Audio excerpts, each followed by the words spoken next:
Selamat Natal, Merry Christmas, seluruh jemaat, pelayan Tuhan, keluarga Allah yang saya kasihi. Hari ini spesial sekali di semua gereja kita, bahkan di seluruh dunia, semua orang percaya kita merayakan Natal, yaitu kelahiran Tuhan kita, Yesus Kristus. Dan doa saya, sungguh-sungguh Natal tahun ini, itu mendatangkan favor Tuhan, anugerah Tuhan, kasih karunia Tuhan berlimpah atas hidup kita. Oke, jadi sekarang dalam kesempatan yang luar biasa ini, saya mau membagikan satu firman Tuhan. Judulnya adalah Amplify God's Favor, atau perkuat favor Tuhan. Nah, ini firman Tuhan masih satu bagian dengan khotbah kemarin malam, tanggal 24 Desember. Kalau kemarin malam kita bicara tentang bagaimana mendapat dan mengaktifkan favor Tuhan, kasih karunia Tuhan itu. Nah, dalam firman Tuhan kali ini kita akan belajar bagaimana menjaga supaya nggak kehilangan ya. Karena mendapat itu langkah pertama, tapi jangan sampai kehilangan. Bagaimana menjaga supaya tidak kehilangan, bahkan mengamplify atau melipat gandakan, memperbesar, memperkuat favor Tuhan itu dalam hidup kita. Are you ready? Saudara siap? Ayo kita baca di dalam Kisah Para Rasul 13 ayatnya yang ke-43. Setelah selesai ibadah, banyak orang Yahudi dan penganut-penganut agama Yahudi yang takut akan Allah mengikuti Paulus dan Barnabas. Kedua rasul itu mengajar mereka dan tolong perhatikan, ini satu pembahasan yang penting sekali. Dan menasehati supaya mereka tetap hidup di dalam kasih karunia Allah. Oke, jadi ternyata Paulus dan Barnabas memberikan satu nasihat. Kalau sudah ada di dalam kasih karunia Tuhan, tetaplah ada di situ. Jangan sampai keluar dari kasih karunia. Jangan sampai meninggalkan kasih karunia. Tetaplah berada di dalam kasih karunia Tuhan. Artinya kita perlu jaga. Jangan sampai kita kehilangan kasih karunia. Karena mungkin untuk orang yang sudah mendapat terus kemudian kehilangan. Jadi hari ini kita akan belajar bagaimana kita bisa menjaga supaya tidak kehilangan favor Tuhan. Kasih karunia Tuhan. Saya mau bagikan kepada saudara 3 penyebab kehilangan kasih karunia. Nomor 1, penyebabnya adalah dosa. Anda harus ngerti bahwa dosa itu bisa memotong, memangkas kasih karunia Tuhan, favor Tuhan dalam kehidupan kita.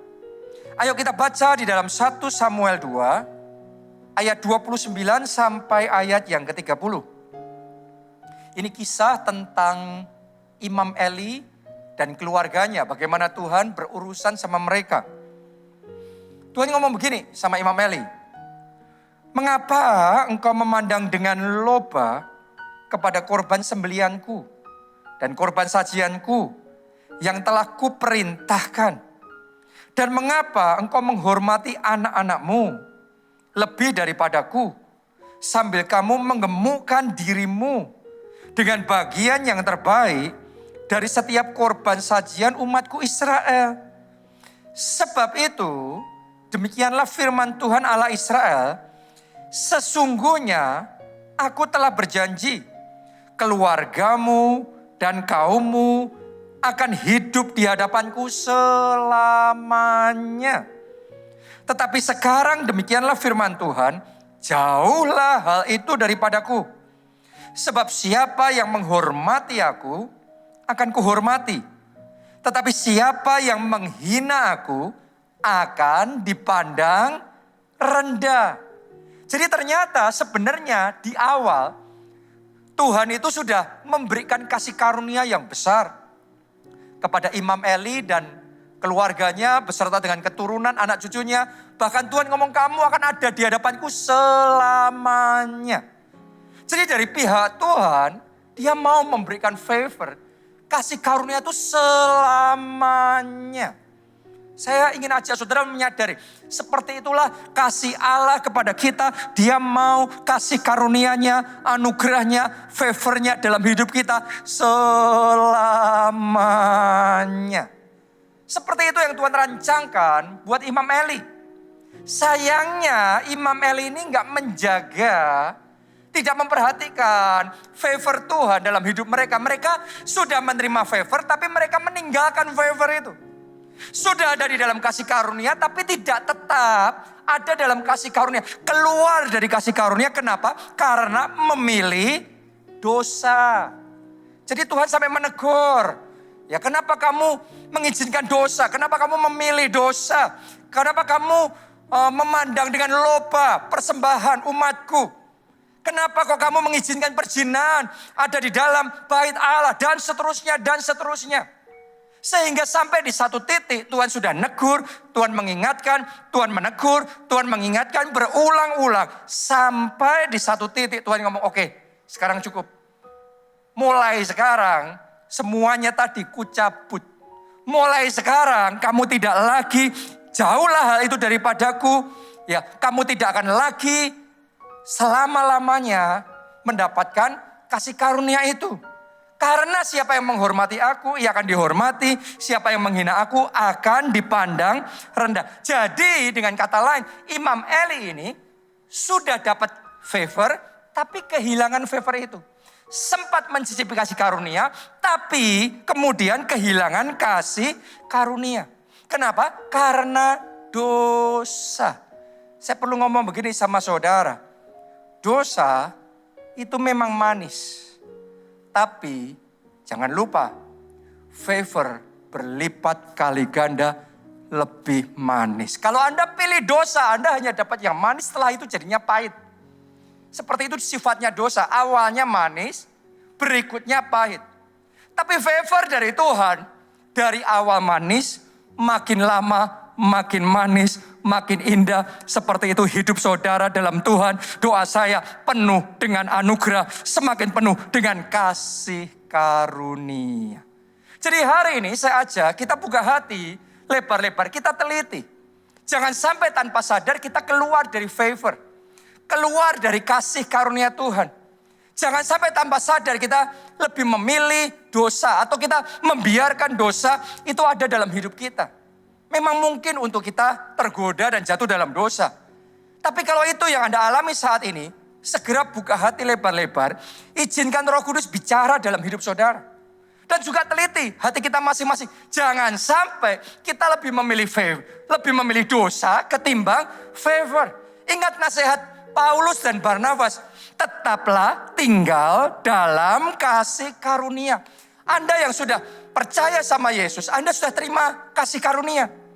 Saudara sudah terima anugerah itu dalam hidup saudara. Jadi tetap tinggal. Jangan keluar dari situ memilih dosa. Hari ini potong dosa. Hari ini tinggalkan dosa. Karena dosa hanya akan mengeringkan kita dari favor, dari kasih karunia Tuhan dalam kehidupan kita. Saya perhatikan anak-anak Tuhan yang tidak menjaga dan kemudian terus-menerus jatuh dalam dosa. Bukan cuma jatuh ya, tapi terus-menerus hidup dalam dosa, sampai di satu titik, dosa itu mengeringkan anugerah dan kasih karunia Tuhan dalam hidupnya. Jadi saya ajak saudara, ayo bertobat, ambil keputusan di momen Natal ini, kita pangkas dosa, kita buang dosa, dan kita hidup benar di hadapan Tuhan, sehingga favor dari Tuhan semakin berkelimpahan. Kita tetap tinggal di dalam favor itu dalam hidup kita. Itu yang pertama. Yang kedua sekarang, apa yang memangkas kita dari kasih karunia Tuhan? Yang kedua adalah ketidakpercayaan. Saya bacakan ya, 2 Korintus 4 ayat 15. Sebab semuanya itu terjadi oleh karena kamu, supaya kasih karunia yang semakin besar. Perhatikan, supaya kasih karunia yang apa? Semakin besar. Berhubung dengan semakin banyaknya orang yang menjadi apa? Percaya. menyebabkan semakin melimpahnya ucapan syukur bagi kemuliaan Allah. Jadi ternyata kalau imannya semakin besar, percayanya semakin besar, maka kasih karunia-Nya juga semakin limpah. Sebaliknya, kalau imannya menyusut, maka kasih karunia itu akan semakin mengering.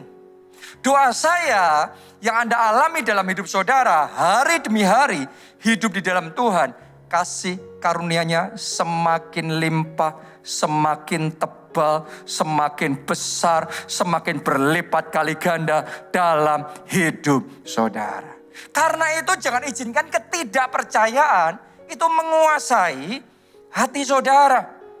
Hari ini ambil keputusan untuk saudara berani percaya sepenuhnya sama Tuhan. Tidak peduli situasinya lagi enak, situasinya gak enak, kondusif gak kondusif. Masalah saudara gak ada, masalah saudara masih besar, bahkan banyak sekali. Belajar tetap percaya. Walaupun kau dalam masalah, kalau engkau percaya, tetapi ada kasih karunia Tuhan akan dinyatakan dalam hidup saudara. Itu yang dialami oleh Daud. Suatu kali setelah Daud pulang dari medan tempur, dia kaget. Karena dia mendapati perkemahannya di Siklag, dibakar habis. Dalam sekejap dia kehilangan semuanya. Harta bendanya, ya bahkan keluarganya, istrinya, anak-anaknya, dan juga istri anak-anak orang-orangnya. Semuanya ditawan, diangkut jadi tawanan. Harta benda mereka jadi jaran perang. Jadi mereka hancur hati luar biasa. Itu titik yang sangat down sekali, kehilangan segalanya dalam sekejap. Tapi yang luar biasa dari Daud ketika dia menghadapi badai yang sangat besar itu, bukannya Daud putus asa, bukannya Daud sungut-sungut sama Tuhan. Alkitab mencatat begini, Daud menguatkan iman kepercayaannya kepada Tuhan Allahnya. Jadi saat kehilangan, saat mengalami kemunduran, saat mengalami kejatuhan, yang dilakukan Daud adalah ia menguatkan kepercayaannya kepada Tuhan Allahnya. Karena imannya semakin kuat, Alkitab sudah ngomong, di mana iman semakin banyak, iman semakin besar, percaya semakin besar, maka kasih karunia, favor Tuhan akan semakin limpah juga. Jadi dalam kondisi di titik terendah itu, Daud terima kekuatan dari Tuhan. Daud terima pengurapan baru dari Tuhan. Daud terima rema dari Tuhan untuk mengejar semua orang Amalek yang sudah menjara dan membakar perkemahannya itu. Karena dia disertai Tuhan, dia berhasil menyusul mereka, dia berhasil mengalahkan mereka, dia berhasil menyelamatkan seluruh keluarganya, dia berhasil mendapatkan semua harta benda yang sempat hilang. Sekarang kembali kepadanya, bukan cuma itu saja. Tapi harta benda orang Amalek juga sekarang jadi jaranya Daud. Dan sebelum mereka menjarah perkemahannya Daud, orang Amalek itu sudah menjarah beberapa perkemahan yang lain. Jadi mereka bawa banyak sekali harta benda.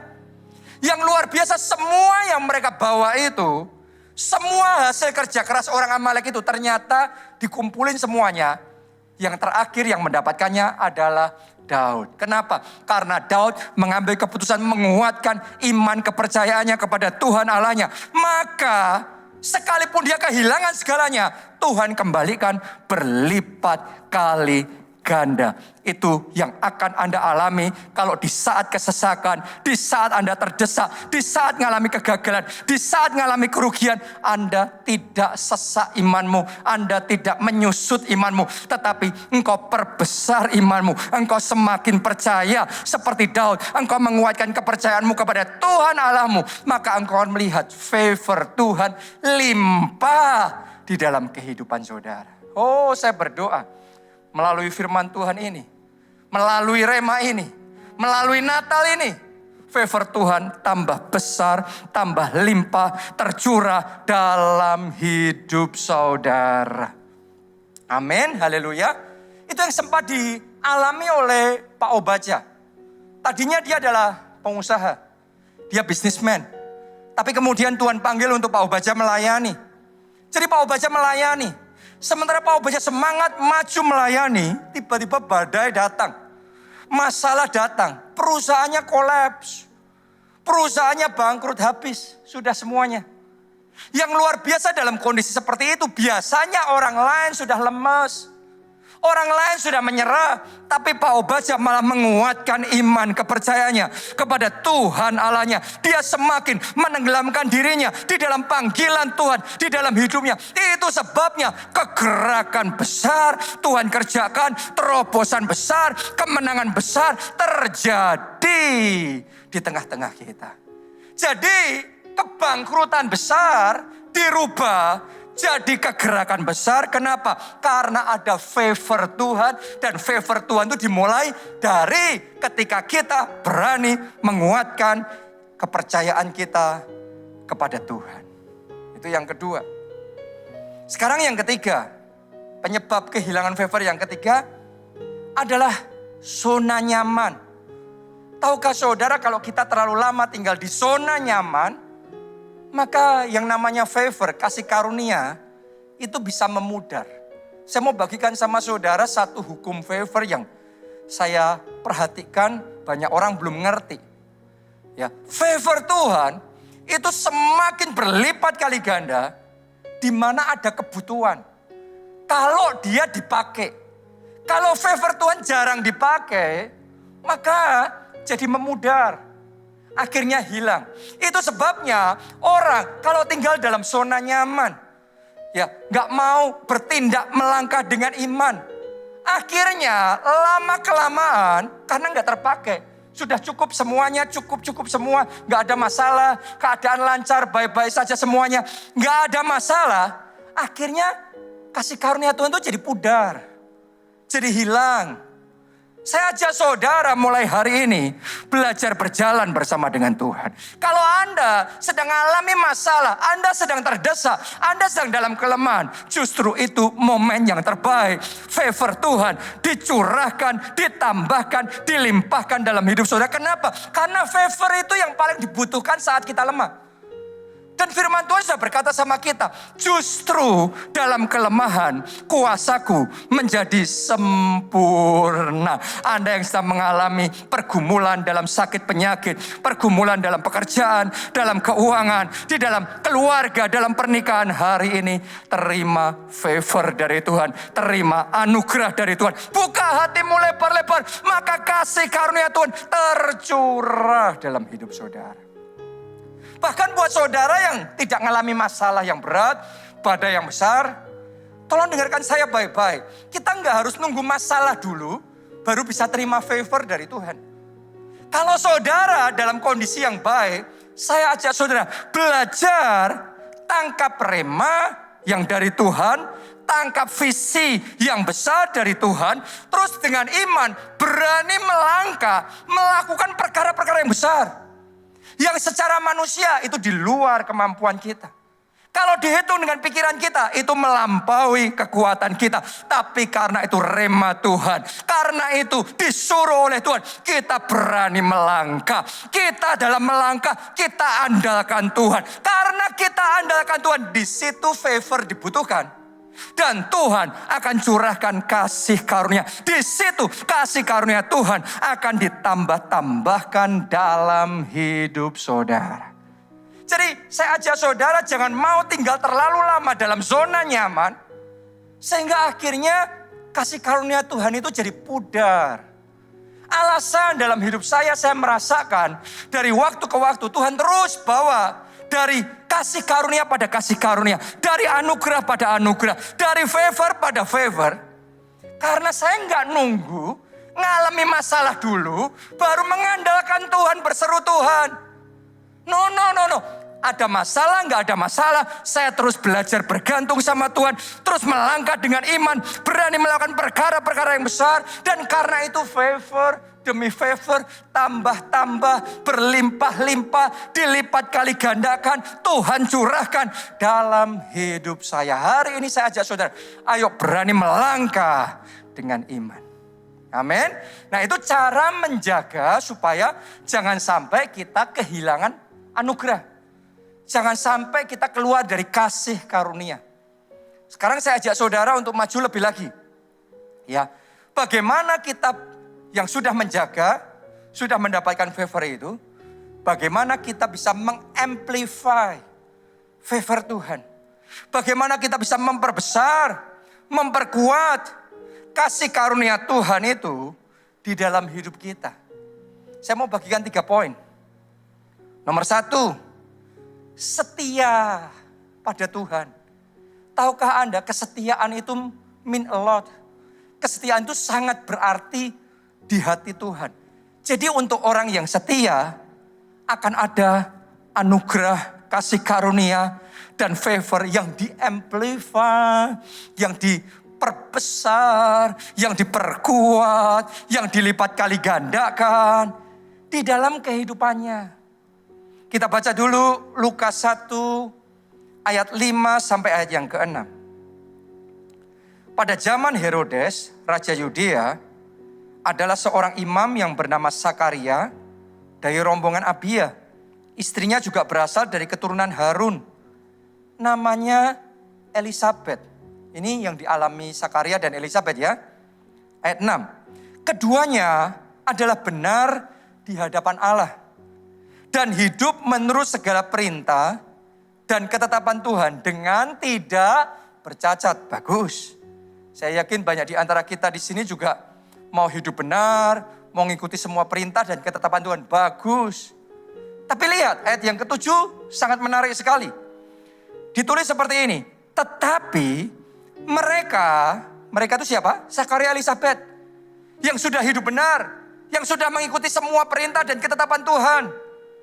Di ayat yang ke-7 ditulis mereka tidak mempunyai anak. Sudah melakukan semuanya tapi tidak mempunyai anak. Yang luar biasa begini. Kalimat yang terakhir. Sebab Elisabet mandul dan keduanya telah lanjut umurnya. Oke.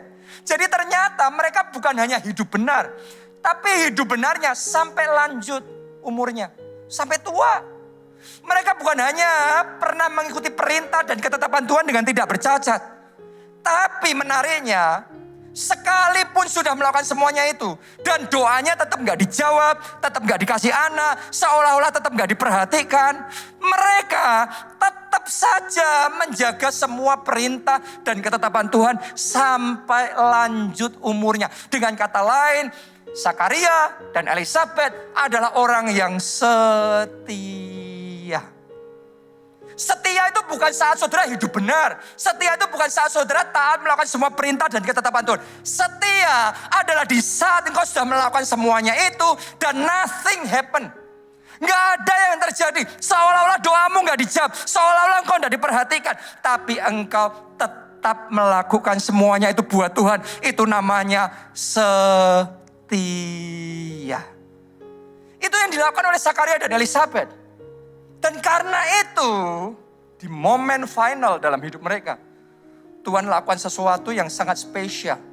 Tuhan buat suatu mujizat keajaiban yang saking tidak masuk akalnya, di akhirnya Elisabet hamil di masa tua dan bisa punya anak yang luar biasa. Namanya adalah Yohanes Pembaptis. Jadi Tuhan benar-benar do something yang very special.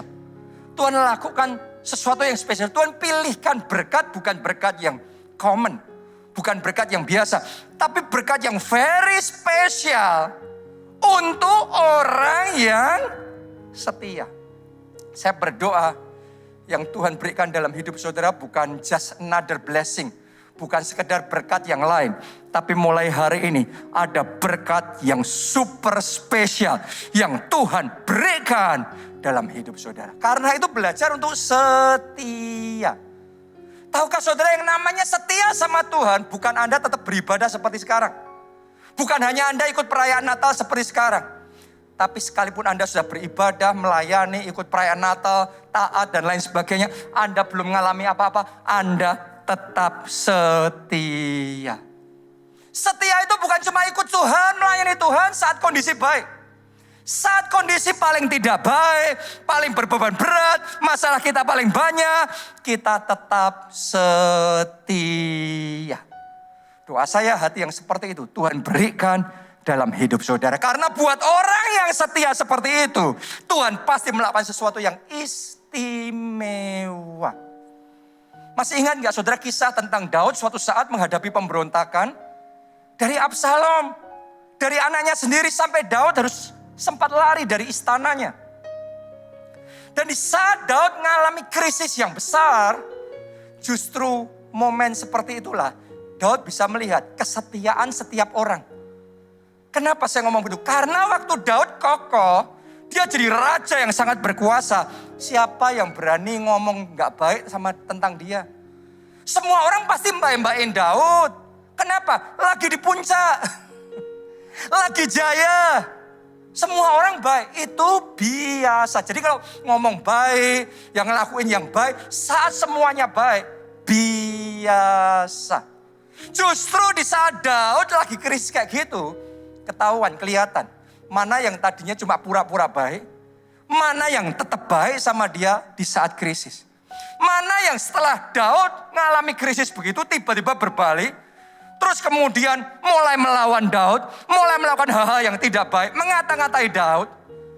Dan mana yang di dalam kondisi krisis seperti itu, tetap mensupport, tetap mendukung Daud. Itu orang yang setia. Dan Anda boleh baca, setelah krisis itu berlalu, krisis itu selesai. Untuk orang-orang yang setia seperti itu, Daud menghujani dengan anugerah, dengan favor, dan dengan kasih karunia. Kalau Daud saja bisa melakukan seperti itu, terlebih lagi Tuhan kita. Kalau Anda menghadapi masalah, menghadapi pandemi, menghadapi resesi, menghadapi persoalan apapun, sakit penyakit apapun, tapi Anda tetap setia sama Tuhan. Setia berdoa, setia taat melakukan firman Tuhan, setia beribadah, setia melayani Tuhan, setia pondok Daud. Saya mau ngomong begini sama saudara, untuk saudara Tuhan sediakan anugerah yang istimewa, favor yang spesial. Sekarang terima di dalam hidup saudara. Amin. Jadi kesetiaan itu mengamplify, memperbesar kasih karunia Tuhan. Itu yang pertama. Yang kedua sekarang, yang melipat gandakan kasih karunia Tuhan adalah rasa hormat kita sama Tuhan. Masih ingat gak tadi saudara satu ayat yang kita baca? Tuhan ngomong, siapa yang menghormati aku, akan kuhormati. Siapa yang menghina aku, akan dipandang rendah. Jadi ternyata penghormatan dari Tuhan dimulai kalau kita tahu bagaimana menempatkan diri kita dengan benar, kita respect, kita menghormati Tuhan. Itu adalah teladan yang diberikan oleh Tuhan Yesus ketika dia turun ke dunia jadi manusia. Alasan Tuhan Yesus semakin bertambah di dalam favor di hadapan Allah dan manusia. Karena Tuhan Yesus ini tahu bagaimana menghormati Allah. Itu yang pertama. Bahkan Tuhan Yesus waktu dia turun ke dunia sebagai manusia, dia benar-benar tahu bagaimana memperlakukan orang tua secara jasmaninya. Maria, padahal Tuhan Yesus adalah Allah. Maria ini gadis biasa, perempuan biasa. Tetapi Alkitab mencatat, sewaktu Tuhan Yesus masih kecil, Tuhan Yesus mempercayakan dirinya tetap ada dalam asuhan mereka. Jadi Tuhan Yesus tetap respect sama Yusuf dan Maria. Waktu kecil Tuhan Yesus terus menghargai dan menempatkan, memperlakukan mereka sebagaimana mestinya sebagai orang tua. Karena sikap hormatnya yang seperti itu, hari demi hari Tuhan Yesus semakin dikasihi oleh Allah dan manusia. Doa saya, Anda juga mengalami seperti itu. Hari demi hari favor Tuhan semakin berlimpah dalam hidup saudara. Hari demi hari favor Tuhan semakin diperbesar, semakin dilipat kali gandakan dalam hidup saudara. Karena itu belajar untuk mempunyai rasa hormat. Mengembangkan rasa hormat. Nomor 1, hormati Tuhan. Alkitab ngomong rendahkanlah dirimu di bawah tangan Tuhan yang kuat. maka ia akan meninggikan engkau pada waktunya. Jadi kalau datang sama Tuhan, itu jangan datang dengan keangkuhan, datang dengan kerendahan hati. Kalau saudara mau membawa persembahan buat Tuhan, jangan membawa kayak saudara donatur mau nyumbang Tuhan. No, tapi saudara datang sebagai hamba yang mempersembahkan korban persembahan buat Tuhan.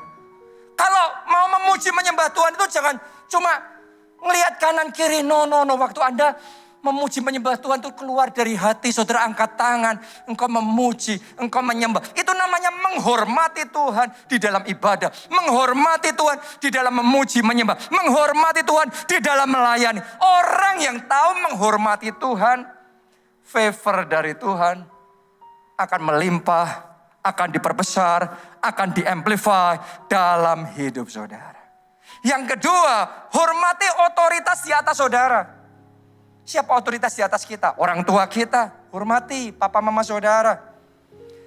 Hormati juga pemimpin rohani saudara, KKS saudara, staf gembala yang ada di atas saudara. Hormati pemimpin rohani, hormati pemerintah, hormati otoritas yang di atas kita. Itu namanya punya sikap hormat. Yang ketiga, hormati orang yang sebenarnya seharusnya mereka yang menghormati kita.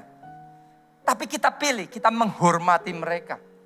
Jadi jangan hanya menghormati orang yang memang ditaruh di atas kita. Tapi orang yang di bawah kita, belajar menghormati. Treat them with respect. Belajar memperlakukan mereka dengan rasa hormat. Orang yang tahu bagaimana memperlakukan orang lain dengan rasa hormat. Saya mau ngomong sama saudara, favor Tuhan akan ditambahkan, bahkan dilipat kali gandakan dalam hidup saudara. Itu yang kedua. Yang ketiga sekarang bagaimana mengamplify, memperbesar God's favor. Kasih karunia Tuhan. Ini yang ketiga, yang terakhir. Rahasianya adalah ketekunan. Itu rahasia yang dimiliki oleh orang-orang Majus dari timur. Sehingga mereka bisa dapat kasih karunia yang luar biasa dari Tuhan. Menemukan Mesias, Sang Juru Selamat dunia. Bahkan mereka sendiri terima keselamatan.